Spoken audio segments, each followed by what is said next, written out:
The paths of great nations are charted by vision, strategic thinking and planning, and the presence of somewhat a flawless execution of all these plans and processes by state institutions, private or public. That's how great nations have charted their development course. Of course, the media, both private and public, as institutions, cannot be left out of this development equation. That's why on press conference we create a platform for journalists and media practitioners to converge, dissect matters and issues of national interest. My name is Duke Mensah Opoku, and this is how I welcome you to this week's installment of Press Conference on City TV. Tonight, well, in the course of this week, the running battle between the Securities and Exchange Commission and Nana Appiah Mensah's MenzGold seems to have been the topic and the talk of town.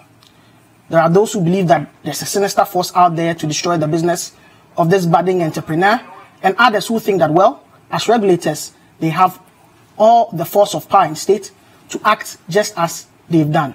The tango between MenzGold and the Securities and Exchange Commission is right here on press conference tonight. Again, the Audit Service is not a state institution that would usually come into the news. They usually will come into the news for the work that they do. That is the Auditor General's report, which every year is released, and Parliament's Public Accounts Committee acts on to ensure that infractions are not repeated, or those who dip their hands into the public office are punished. But this week, we've heard news of some bad blood at the top echelons of the Audit Service between the Auditor General, Daniel Domlevo, and the board chairman himself, a former Auditor General, that is Professor Dua Ajiman. The Audit Service impasse is also right here on press conference tonight. And finally, the SIAF of the Public Utilities and Regulatory Commission struck this week on the Ghana Water Company Limited. And in its wake, we are supposed to have the driving down by 10% of water cost in this country. We have all that and more with my seasoned panelists who will be helping me do the discussion. Press conference is live and interactive via the WhatsApp line 054-9986-996, 054-9986-996, and on Facebook, City TV GH, and on Twitter, the hashtag is Press Conference. My name is Duke Mensah Opoku. We'll take a break and I'll be back to introduce my guests and we'll delve into discussions.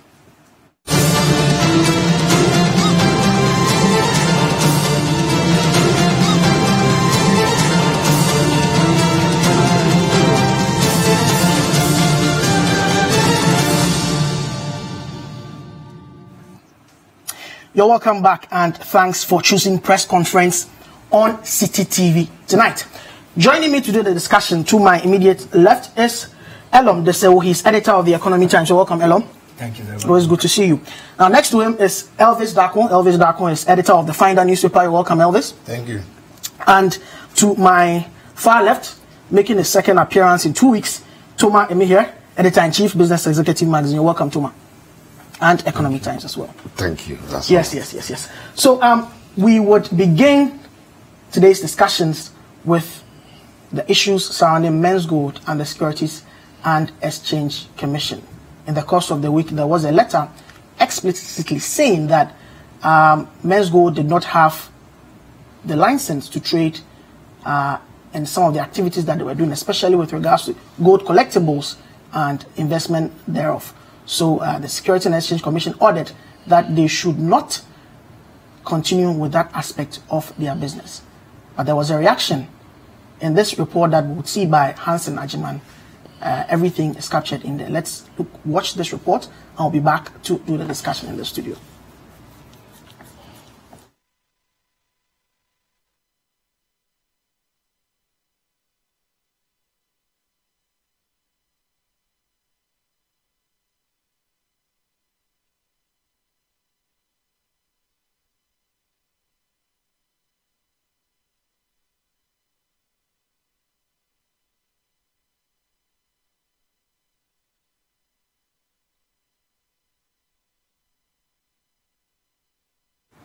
Okay, so that was a brief report on the MenzGold issue that was done here at City TV. Let's get into the discussion now. I begin with you, Elorm. We apologize for the lack of sound. Elorm, does MenzGold have a case to answer? Let's look at the basics. Okay. Good evening. Good evening to your cherished viewers. Well, let's find out how MenzGold started. MenzGold started from Kasua. I mean, it started as Men's Bank. With a K. With a K. When Bank of Ghana started releasing red flag, they decided to change the K to C as Men's Bank. And you know, when you are even going to register a company, I mean, when the sounds are the same, they won't allow you to register the same name. So they said, okay, Bank of Ghana released the same red flag that you're not a bank, you're not a deposit taking institution. So there's no need for you to have bank at the end of your name. So they decided it's okay, let's go in for MenzGold. And that's where all the problems started. I mean, when they had their license from Minerals Commission, the mandate was for them to buy gold from, I mean, small-scale miners and export. I mean, that's the trading that they wanted to do. Yeah. But you see, I mean, when they were going forward with their business, they decided to expand their scope of business. If you wanted to expand the scope of your business, what's the right thing for you to do? Is for you to go and seek for the requisite license. So of course you can operate within the same, I mean, business domain. But they didn't do that. They decided to, call for investors to come and, buy gold and come and deposit with them, and promise them some huge interest, some huge returns on their investment. When you look at the gold price at the beginning of January, it was $1,300 per ounce. Right now, the gold price has fallen to almost like $1,100 per ounce. So the question people are asking is, what kind of business or what kind of investment that MenzGold is having to the extent that when you're able to buy, gold worth like 4,000 or 10,000, they guarantee you an investment of, a return of 10%. Return of 10%. I mean, that 10%, when you analyze it, it means that you are making a profit of 120% per annum. And this is what Bank of Ghana has cautioned us against. I mean, during the time of Dr. Wampa, Dr. Isahaku, and our current governor, Anderson, I mean, they sounded serious caution to the public that there's no way you can go in for an investment that they can give you that astronomical return of 120% per annum. So that clearly tells you that, look, they're into some business that nobody even knows how they manage to, get the monthly returns for their investors. And that has become a source of worry to most of us. You see, the benchmark for investment return is our treasury bill rates. Anything above that, you need to question that particular investment to see what kind of thing is the company into that is bringing us those huge amount of money. Now, so what they did was, when Bank of Ghana started raising the red flag, they said, okay, they set up a subsidiary company called Blue Marketing also. Blue Marketing. Yes. So when you need a gold, they will tell you we can't give it to you. So you go and get it and come. Then they guarantee you the interest of, when you buy the gold worth 4,000 Ghana cedis, they'll guarantee you a return of 7%. But when it's above 4,000 or so to 10,000, they'll guarantee you a return of 10%. So we became asking, what kind of, investment that you do to the extent that you get that particular return. But Elorm, not to cut you, but so far we've not had any reports of people whose monies have not been coming in terms of the returns. No, it's not. Look at what happened to DKM, God is love, and those kind of things. When they started operating, nobody knows something of that nature is going to happen until they hit the rock. That's when people started crying, holding their heads, calling on the regulator that, you were there, you didn't do anything, our funds are locked, we are not getting our money. Look at the kind of thing that happened. The politicians also took advantage of it to use on their campaign platforms. Yeah. You understand? So it is, I support Bank of Ghana, I support Security and Exchange Commission, I support every regulatory body that will make sure that, look, the right thing is being done. Elvis, there are those who have argued, and I've heard the lawyer for MenzGold argue, Kwame Kufu, argue forcefully that we are in a marketplace where people have the right to churn out very innovative products. And here's a case, MenzGold is saying that, well, they are doing something that so far is giving the returns. People are happy, they are putting their money in there. There's no report of people going for money and not going for their money and not getting it back. It's the Securities and Exchange Commission handling this well vis-a-vis, because if there's a drop in the public confidence in the company, it could collapse and jobs could be lost at the end of the day. Well, for me, I caution people that, look, don't approach this with emotions, because the regulators are not there to collapse anybody's business.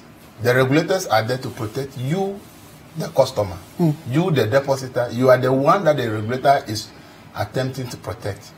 Early this year, Bank of Ghana issued a statement that over 700,000 Ghanaians who have invested monies worth over 800 million into microfinance companies have lost their money in this country.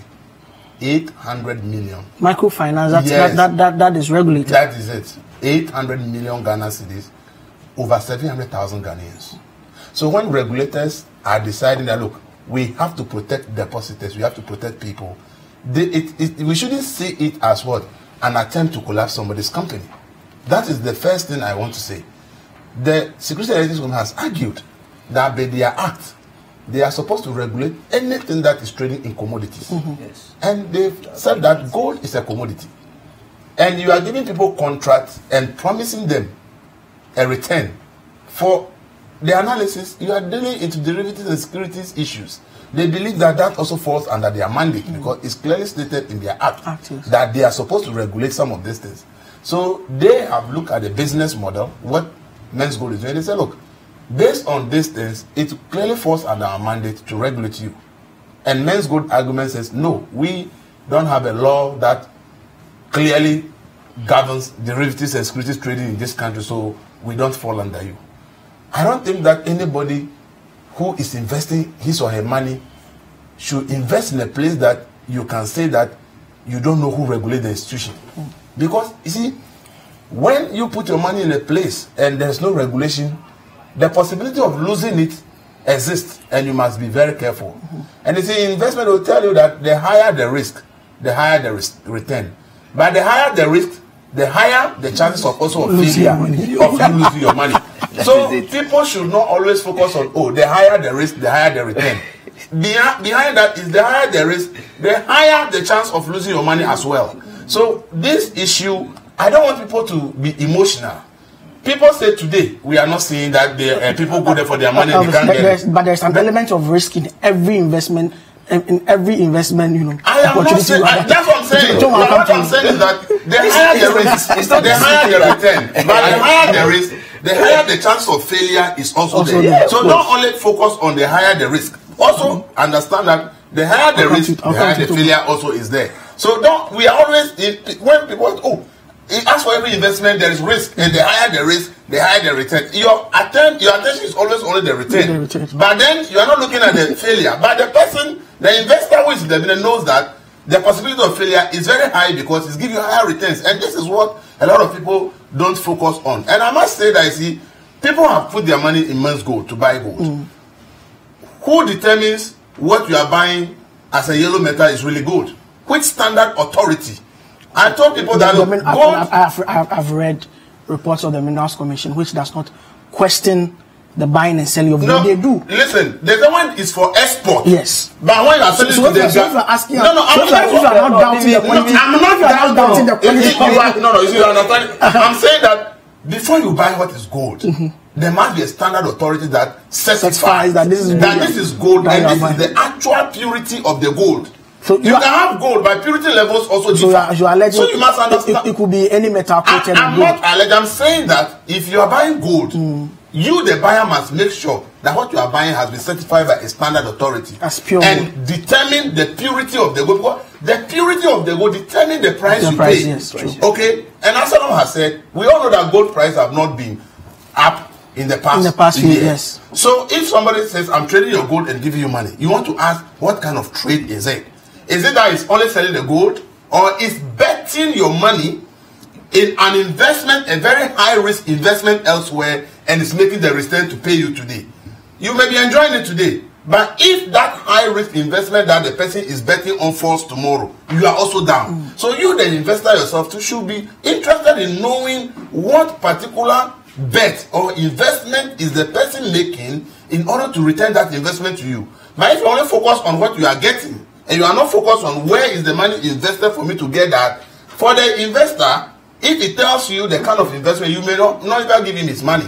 So they are taking the risk on your behalf. But when the money goes down, it doesn't go down or by them. It's your money that is going down. So I think that we shouldn't put emotions in this thing. So we should not let anybody say that people investing their money, the institution should not be regulated. It means that you are just saying that where you are putting your money, anything can happen and nobody should question it. And I don't think that that's the way we should run the country. So you are saying that we should detach emotions from this. Yes. So Toma, we don't run a planned economy. We encourage private enterprise in this country, and every private enterprise, the quality of your products gives you, some level of return.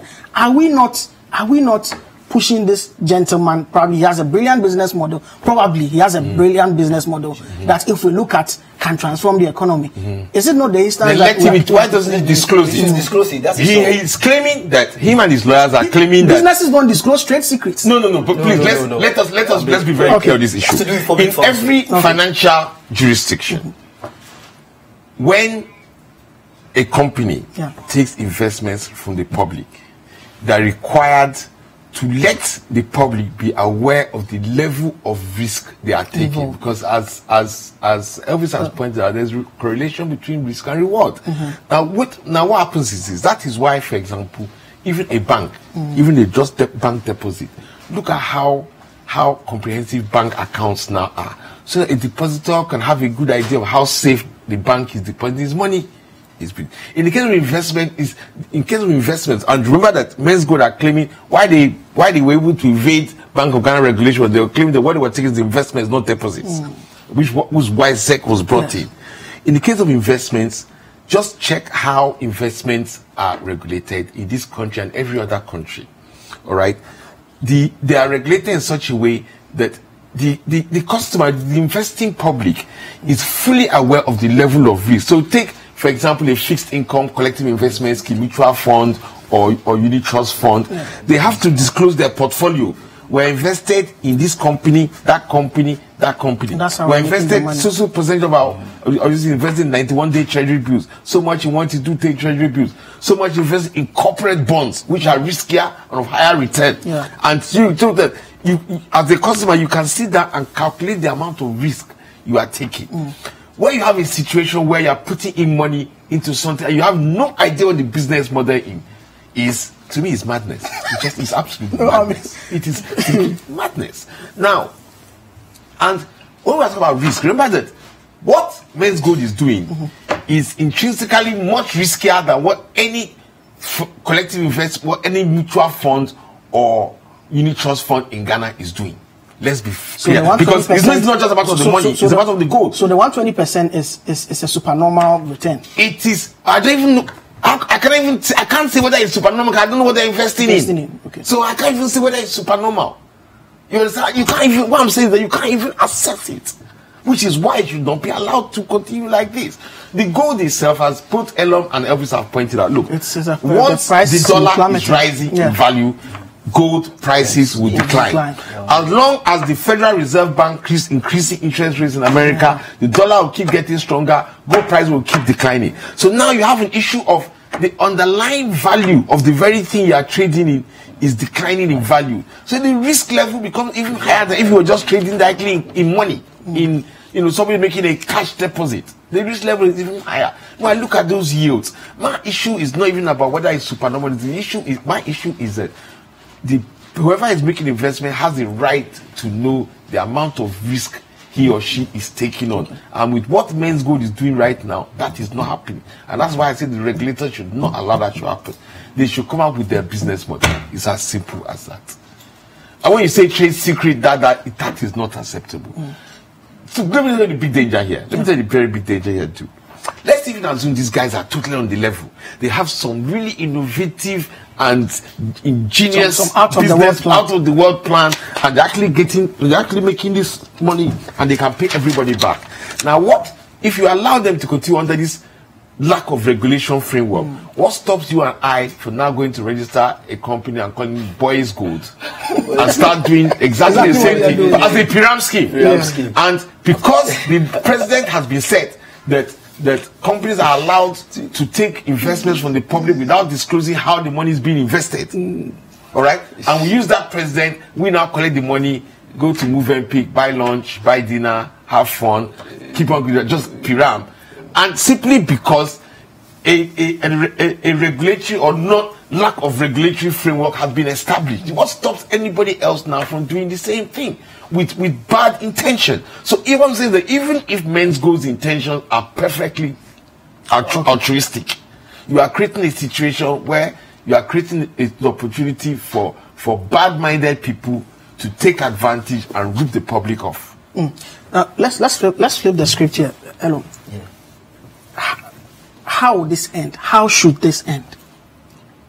I mean, Duke, it's just as simple as anything. I'm happy that the regulators have come in, especially the Security and Exchange Commission. I mean, MenzGold says they are an investment institution, like what Toma said, let us know their business model. Like, for instance, if you want to invest on the money market, or you want to even invest on any of the mutual funds, I mean, you have, people who tell you, oh, I mean, the balance fund is okay, the impasse is fine, blah, blah, blah, blah, and stuff like that. But here lies the case, I'm bringing in my money that I don't even know what my money is being used for. You understand? I don't even know. At the end of the day, what I go is to go and pick a monthly return of either 7% or 10%.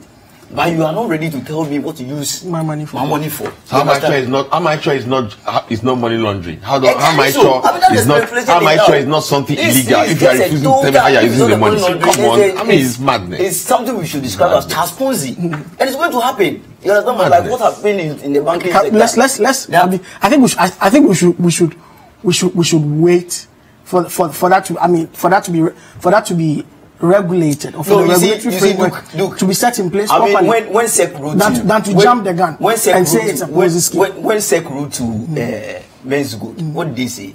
They said to hell with the letter, but they're going to go ahead. Well, I must say that one other thing too that they've not done very well is as regards to their own communications. Yeah, no. That's what they said. They said to look.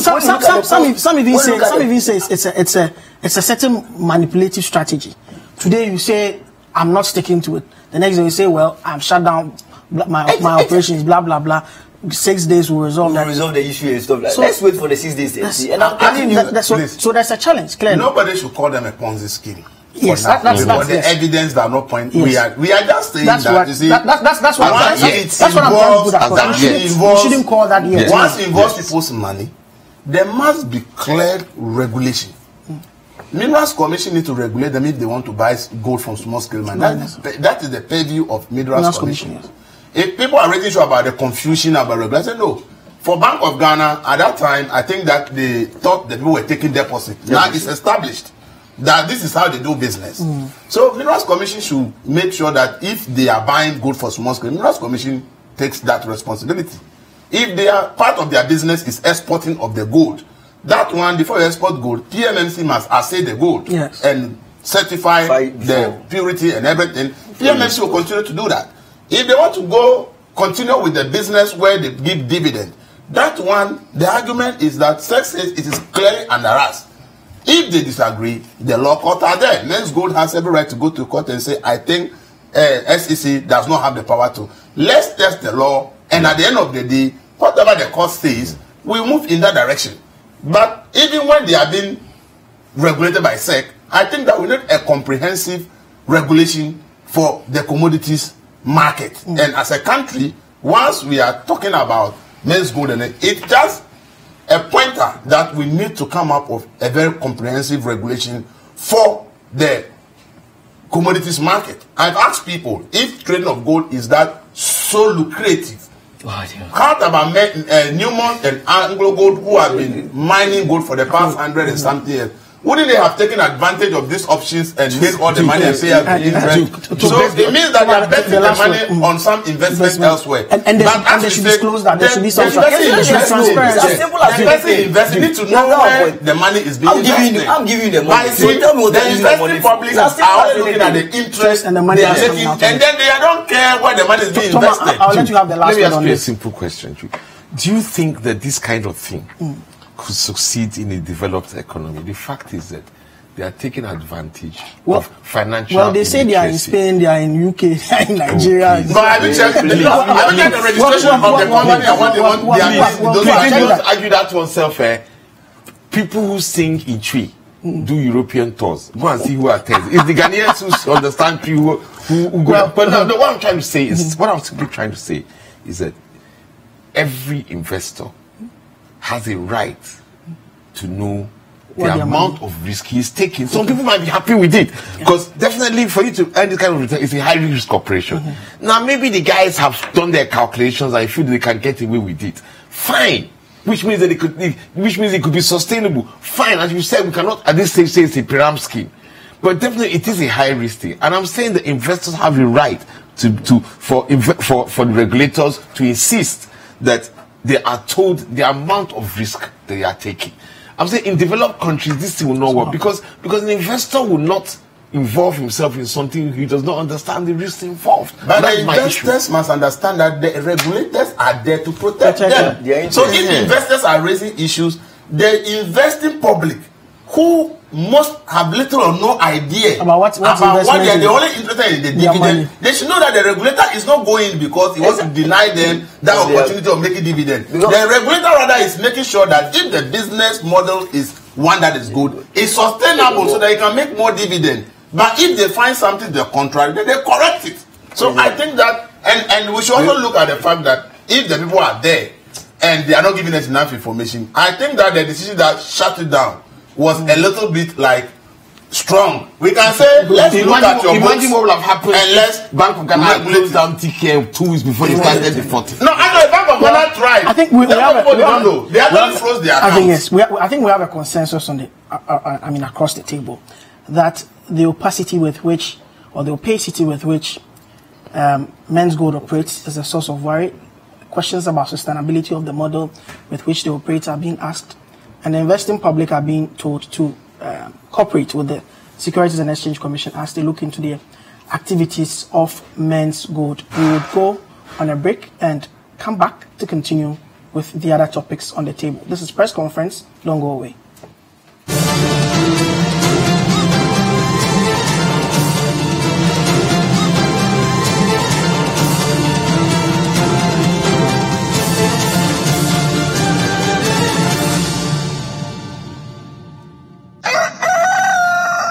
We spice up your mornings with culturally enriched conversations, social interviews, and policy-oriented discussions that will keep you updated on the progress of the nation. Because we're giving only those in their third trimester. So in the next 3 months, those in their second would be ready to receive the kits. And we're taking data at registration, which is before they take the kits, at delivery and post-delivery, so that we can analyze and we'll see the numbers. So from the numbers and the data that we're collecting, we would know what has worked, what hasn't worked, Join the Breakfast Daily team Monday through Fridays from 7:30 a.m. to 10. Let your voice be heard with the hashtag Breakfast Daily.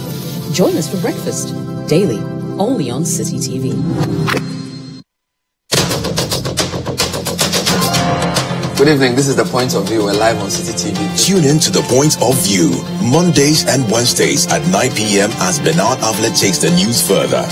He will bring the right guest, ask them the relevant questions, and get you the real insights you need on the big stories for the day. We need taxes to run the economy. How do you do it sensibly and have the least pernicious effect in terms of cascading through the economy? And I think that is the thinking that is required. It's not a denial that we need taxes, and I think that is the difference in the two administrations. The Point of View with Bernard Avlet, Monday and Wednesday nights, only on City TV.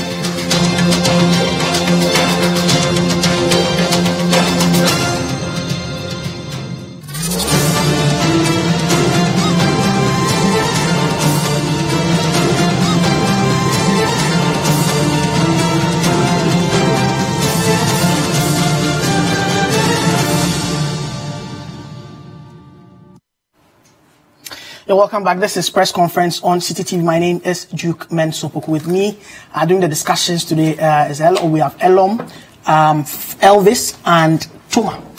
Yes, just gone by, we're discussing the running tango between the Securities and Exchange Commission and MenzGold. We've just concluded on that. Now we're moving on to the Audit Service. There's an impasse in that service, which produces, famous for the production of the Auditor General's report.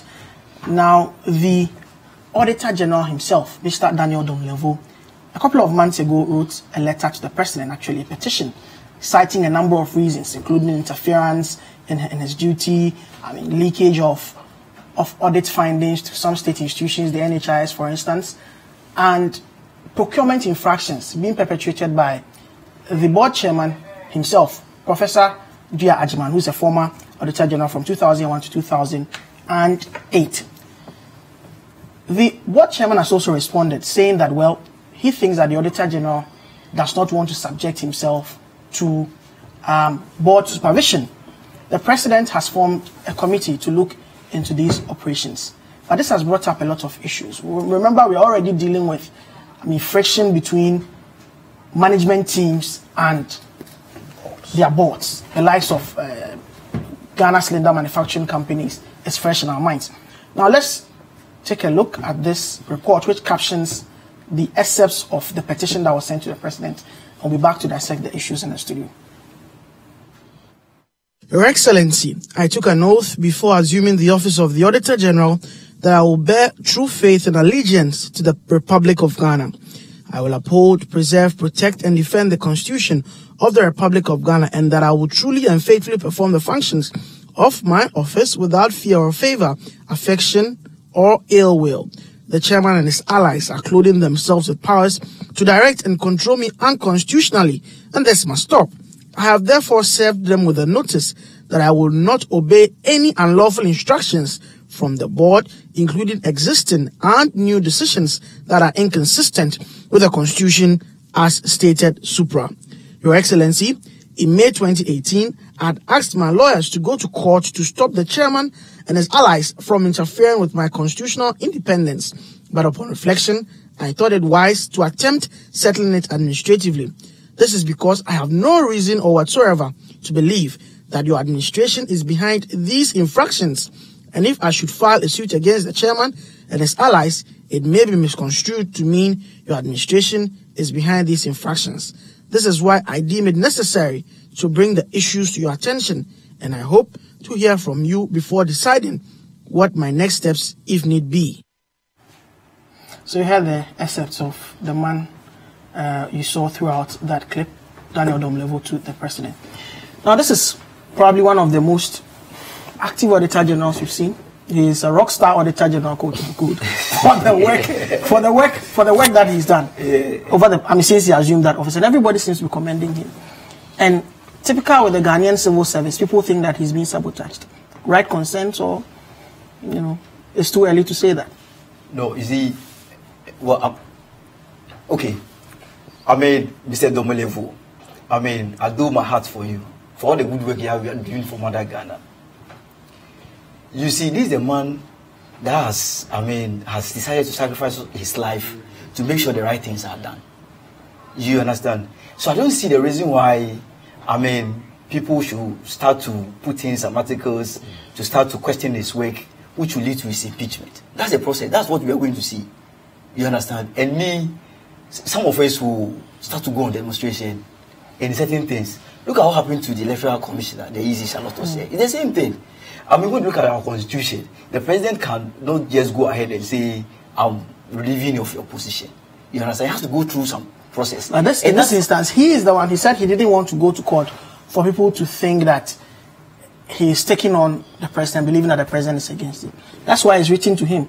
Yes, of course. To resolve the issues. And I'm quite happy that the President, has expressed interest in the case that is going to set up some investigative teams. It's already been set up. Yes, of course. Let's wait for the report. Let's see what the details or reports are going to be. But I just want to say that, Prof.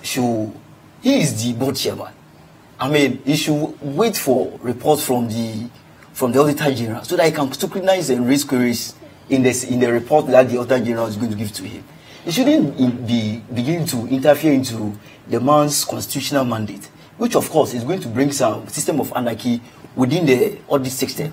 You get me? So to me, I think Prof shouldn't, I mean, when you want to send any instruction, even the man is not in time, you have his email address, have his everything. Send him what you want the man to do so that I can respond to you appropriately.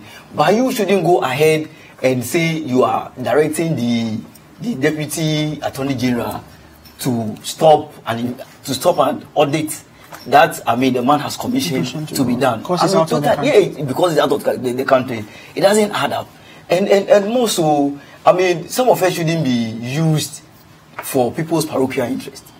I mean, when you read the letter that was sent to His Excellency the President, I mean, Captain Smart was, I mean, his name pop up. Came up in the letter that was written to the petition that was written to the President. And when I read the whole thing, I said, if the Auditor General has done an audit for 2016 and 20 ministry department agencies have issues with that, why don't you formally write to the Auditor General and say, look, what you've done, these are the queries that we've seen in it, than, I mean, passing it through a third party to spearhead a particular agenda. I think it's quite unfortunate. Elvis, but for an institution like the Auditor General, which is supposed to function with clear state power and authority, do we even need a board for such an organization? For such a service? That was the same question I asked myself, that if the constitution was clear that the Auditor General should not work under the direction, anyone's direction, not even the president. Just go straight. I asked myself, why did we even set up a board? Because by corporate governance, the management is supposed to work based on the direction of the board. So if you set up a board for an institution like the Auditor General, which the constitution clearly says that should not work under the direction of anybody, not even the president. So then I was asking myself, then I said, okay, let me look out the rules of the board of the Auditor General that the Act established. Then I found out under Section 4, it mentioned the functions of the board of the Audit Service. And it says that the board shall A, determine the structure and technical expertise required for the efficient performance of the functions of the service. Ensure that the auditing activities of the Audit Service are spelled out in its Act, are carried out in accordance with best practices. Appoint officers and other employees of the service other than the Auditor General. So the board cannot appoint the Auditor General. Determine the terms and conditions of service of officers and other employees of the service other than the Auditor General. And the in pursuant of Section 1, the board shall hold consultation with the Public Service Commission, but final decision on any matter is subject to the approval of the board. And then the third one, which is the last one, the board may delegate to the Auditor General or any officer of the service or a committee of the board the appointment of such category of staff of the service as the board may determine. So then I said, okay, if this is the function of the board, the Audit Service Board, then if the allegations that the Auditor General has leveled against the board chairman are very serious, because I don't see any of those allegations which is finding itself in the functions the board of the Audit Service is supposed to perform. So if I look at the functions the board is supposed to perform and I compare to the kind of allegations that the Auditor General has leveled against the Audit Service Board chair and the board itself, then I think that it's just right that the president quickly acted and set up that committee. And I pray that the committee will not take much time. They will quickly come up with their findings, because I think that the functions here are clear. And therefore, if they found out that any of the allegations turn out to be true, I think that they should just spell it out, please, this is your function, so stick to your function and allow the Auditor General to work. If the president deemed that, okay, then I'll dissolve the board, it's the prerogative of the president. But I think that the board chair, having been a former Auditor General, and I remember that he himself, when he was in office, had some problems, and that even some people had to take him to court over some issues. So I think that having gone through that experience and now being a board chair, I think that his rich experience should be guiding the work. And I think that in every institution, probably you may think that this is the way things must be done. Somebody think the otherwise. I remember the issue of surcharge. Africa Ghana had to go to court. But when this man, if he was the Auditor General, nobody would go to court, because when he was working, they were already surcharging people to pay for whatever losses the state has incurred. So clearly you see that he has a different mindset from somebody else who was also Auditor General, who thinks that the surcharge was not and then Occupy Ghana has to go to court to enforce it. So I think that since he is the man in the driving seat and the functions of the board have also been clearly spelled out, I pray that at the end of the investigation, the board will be made to stick to their function, and then the Auditor General will be able to, because in all the functions, it says that they cannot detect, even in the functions of the board, they cannot dictate anything to the Auditor General himself. So it means it's only the president, the appointing authority, who has some power. Even his condition of service. Not to direct him, but like condition of service and everything. But for the board, it has no role to play at all in the Auditor General's position. So clearly, you think the board chairman is overstepping bounds. We need to look at it. This thing is it's a very simple matter. The roles, responsibilities, authority, and limitations to that authority of the board is clearly spelled out. The roles, responsibilities, authority, limitations to authority of the Auditor General are clearly spelled out. Now, the petition is based on particular incidents, particular events of which allege obsession of powers. For example, take procurement. Procurement processes obviously have been spelled out within the Auditor General's department.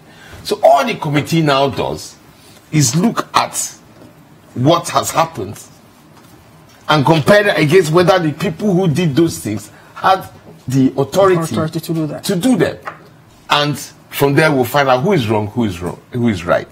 The only thing we need to be careful about is that politics does not come into the investigation itself and the announced results of the investigation, because we know that this involves political appointees, and naturally politicians tend to be protective of their appointees because they don't want to get stained by. In this instance, when two professionals are involved, I mean, Professor Diajiman has been an Auditor General before, and here's someone. That is why some of us are quite much surprised. Yeah, so even when Prof was the Auditor General, there were so many infractions that people even drag him to court and things. So let the committee do its work. This is something that I don't think there's anything that is very murky or uncertain. These are clear issues that when we compare them against what people have done. What I wanted to even ask is, you can. What I wanted to ask is, has Domelevu gone beyond his constitutional mandate?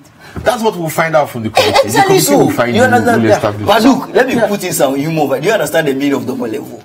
Well, I hear there's a powerful meaning in of course. What does it mean? I mean, it's like a clean stomach, a clean heart. And the man has decided to use his clean stomach, his clean heart to work for Mother Ghana. Okay, so and why this kind of blockades and things? Elorm is putting his understanding. Elorm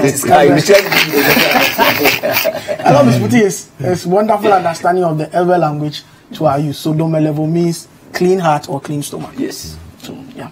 So we await what the report of the committee set up by the president to look into the petition would avail to us. But now let's move on to another regulator, the Public Utilities Regulatory Commission, PURC, one state institution that has also been criticized in the past for not being up to task with its work, especially with regards to regulating water and electricity supply in the country. In the course of the week, the SIAF struck and hacked down the Ghana Water Company limit with regards to some computations into the tariffs as a result of the Cheshi water desalination plant. We at City TV spoke to the PRO of the Public Utilities Regulatory Commission, that is Mr. Bawa Munkaila, and he explained to us what this order is about and how Ghanaians are going to benefit from the 10% decrease in water cost as a result of this punishment to the Ghana Water Company Limited. Let's take a look. Yes, would not have a feel of the refund in cash, but you would feel it on the bill. How? How? Because at the end of our statement, we stated that the total reduction is going to be 10.08%. And the 10.08% is not only the component of the desalination plan, but it includes the refund and then the compensation. So what it means is that if I took my bill for this month, next month, starting from 16th, I should have a 10.08%. This particular month, you will not get 10.08 because it is prorated. Okay. And when we say prorated, it's starting from the middle of the month. So you wouldn't have the entire month being giving you the 10.08. But the subsequent months, through to December, you should have a 10.08 reduction in your cost per unit price for the water.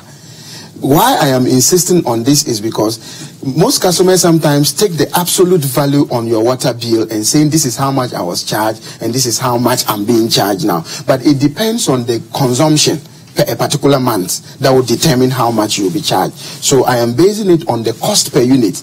And the cost per unit multiplies to give you your total consumption. So the cost per unit is the figure that will be reduced by 10%. And at the long run, it will affect your total bill by 10.08. All right, so is this... So Ba Munkaila is the PRO of Public Utilities Regulatory Commission. This one, let me begin with Elvis. You've done some work in this area. How did we get here?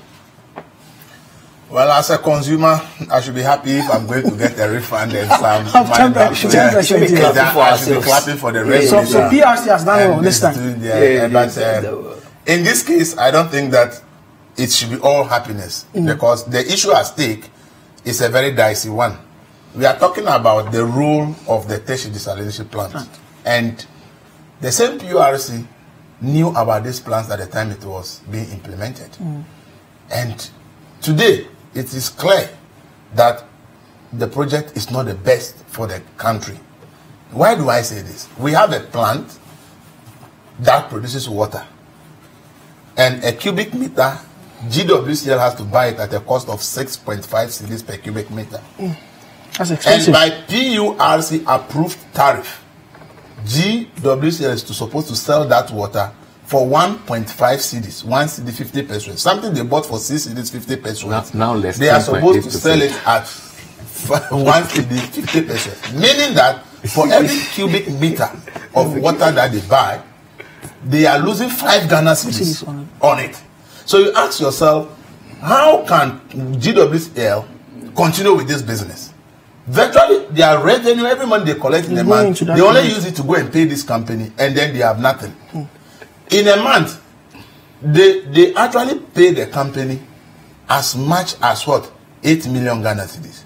Meanwhile, they can only make 2 million cedis from sale based on the PURC rate that they are taking. So you ask yourself, if management of the company decide that, look, this thing has become an albatross around our neck, so we want to shut it down for now and come up with a better option. Whether we want to continue or want to divert, whatever we need to do, we cannot continue to run this plant because it is just unreasonable.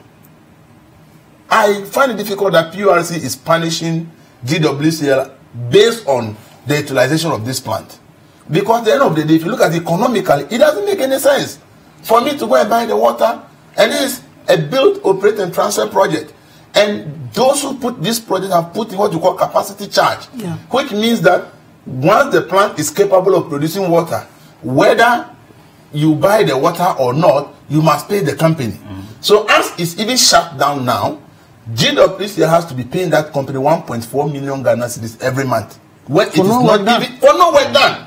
Because it is capacity which says that take or pay. So even when it's not producing water, a month Ghana Water needs to be paid them 1.4 million Ghana cedis. So I'm asking PURC that, look, as I said, I'm a consumer. If there's a reduction and everything, I should be happy. You are protecting me. But if your decision will also lead to the collapse of GWCL, then how do I get to work that at the end of the day? Because it means that it will drive up the cost. But we will be paying less. We are paying less. They can't even pay for it. They can't pay because PURC says they should sell the water to the public at 1 cedi 50 pesos. So even though the plant is selling the water to GWCL for 6 cedi 50 pesos, by PURC approved rate, they are supposed to sell it to you and I 1 cedi 50 pesos. But what kind of thinking even went into the setting of this? That is the question. Treating seawater is expensive. Wait, Elvis, can you explain to viewers properly? Are we now saying that the solution from PURC for Ghana Water Company to make Ghana Water Company making a loss? And now the punishment for them. It's for them to make a bigger loss.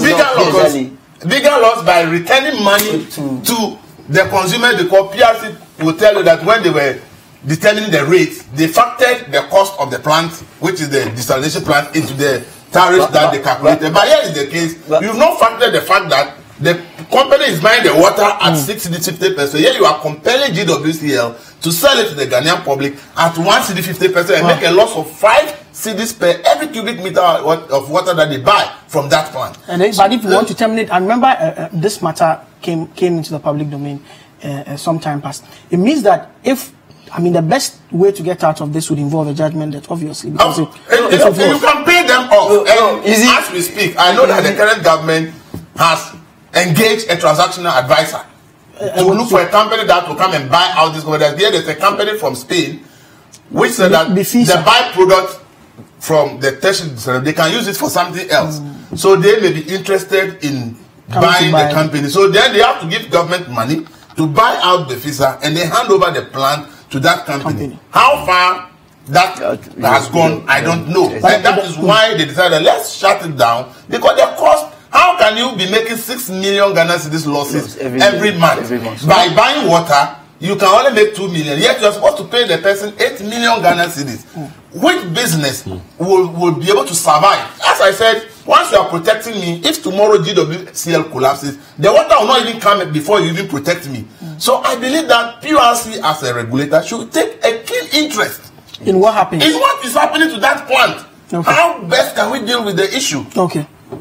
So I mean, the machete cuts both ways. It's not positive. It's not all that positive after all. Well, to me, I just thank God that from now to December, I'm going to get some tariff reduction. Through this. Let's come. What if you get the tariff reduction on water that's not coming? Okay, fine. But that's the long term. At least for the immediate, for the medium term, at least I'm going to get some. Okay, the tap dries up. No, why was the plant established? Was it established to produce water for domestic use or for commercial use? For domestic use. For the no, because didn't they see the price? Didn't they see the price that there's a World Bank in there, right? The World Bank is there. I quite remember. I don't know whether Stanbic Bank was one of the financiers or something. I don't know. So I'm sure they might have worked out the numbers and thought that this is what has gone wrong. Look, anything is going to last for 25 good years. You understand? We have a long way to go. You see. So are you telling us that Ghana Water Company will continue to make losses of 6 million Ghana cedis every month for the next 20 years? Didn't you do the arithmetics? Anyway, let me get to you. No, I'm not surprised. Okay. Now, for this, to me, is a case. It's an obvious case of stupidity in inefficient. I'm sorry to say, but that is the truth. But anyway, now I want to look at a wider. I want to look at it from a wider point of view. And the wider point of view is this: what is at the crux of this issue, and that is the differential between production costs and the price, the regulated costs at which they are selling to consumers.